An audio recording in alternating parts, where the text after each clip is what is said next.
Hi, I'm Stacy Scott, and I'm here with Graham Wickham, President and CEO of Wickham Financial and Insurance Services, and we're here again with the Wickham Weekly Wrap-Up, where Graham highlights a few of the events that have gone on in the market this week. What do you have for us today, Graham?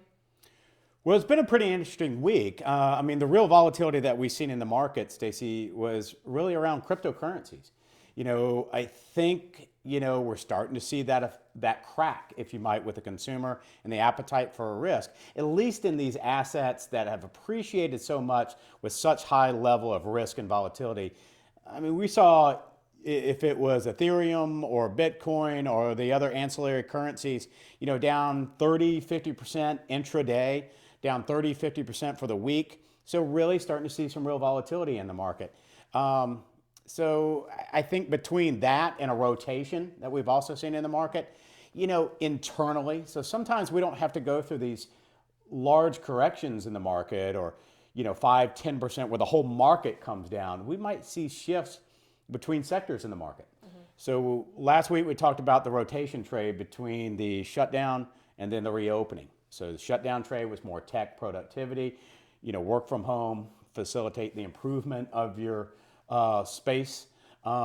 Well, now we're seeing the reopening trade, and that was really what rallied the most since the first of the year.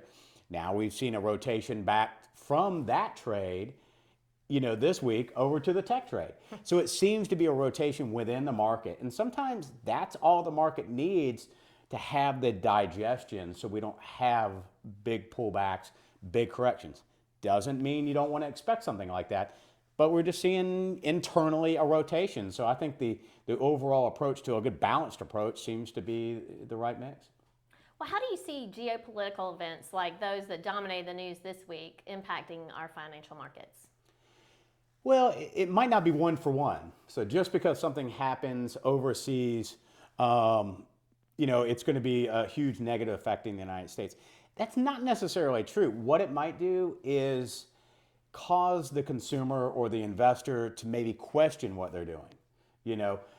In a market that's already priced to some level of perfection, any drama, and I'm not trying to downplay what's going on with the Gaza Strip, but any drama like that can cause question marks or concerns or facilitate or enlarge that crack in terms of risk reward that the consumer wants to take.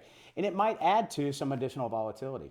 And I think, again, that could be, it's kind of, it's adding up, let's put it this way, that sometimes has the bigger effect instead of one thing. If that makes sense. Okay. Well, thanks so much for your insight. And thank you for joining us again today. And we'll see you again next week. Have a great weekend.